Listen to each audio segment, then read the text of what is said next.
ఇదెక్కడి కథరు కోడికి సన్మానం చేస్తున్నారు. దండేసి సాల్వా కప్పుతుంటే మస్తు మురుస్తున్నట్టుంది పో. ఇక ఇప్పుడు అన్నకు కూడా అంటల బాదం పప్పు పెడితే మంచిగా బుక్కుతుంది. కోర్టులో అర్రాసైనందుకు కోడికి కొన్నందుకు ఈయనకు సన్మానం చేసిండ్రు. హైదరాబాద్ అత్తాపూర్ ఏరియాల సంక్రాంతికి కోళ్ల పందాల్లో దొరికిరట కొందరు. కోర్టుకు తీసుకపోతే పందెం కాసిన వాళ్ళకు జుర్మానా వేసిండట జడ్జి సారు. మరి కోడిని ఏం చేయాలని అడిగితే అర్రాసు పెట్టుమన్నాడట. ఇక కోర్టులనే పాట చాలైంది. 300 రూపాయలకు సురువు అయితే 15 మంది పోటీ పడితే సవాల్ మీద నడిచి గీ అన్న 2300కు తీన్ బార్ చేసుకున్నాడు. తెలంగాణ బార్ల సంఘానికి పెబ్బనట.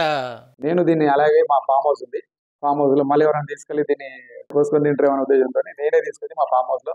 పందెం కోడి అంటే ఊసుకో అంటే కొట్లాటకు, కాదంటే కోసుక తింటానికే. కానీ కోడి పానం కాపాడాలని 2000 ఖర్చు పెట్టి కొనడంటే సూపర్ పో. అమ్మయ్య కత్తికి చిక్కకుండా తప్పించుకున్నా అని కోడి మురుస్తుంటే దీని బూర్వీకి సారుగాయకుంటాయారా అని అర్రాసుల పోటీ పడ్డోళ్ళు ఎంత ఫీల్ అవుతున్నారో పో.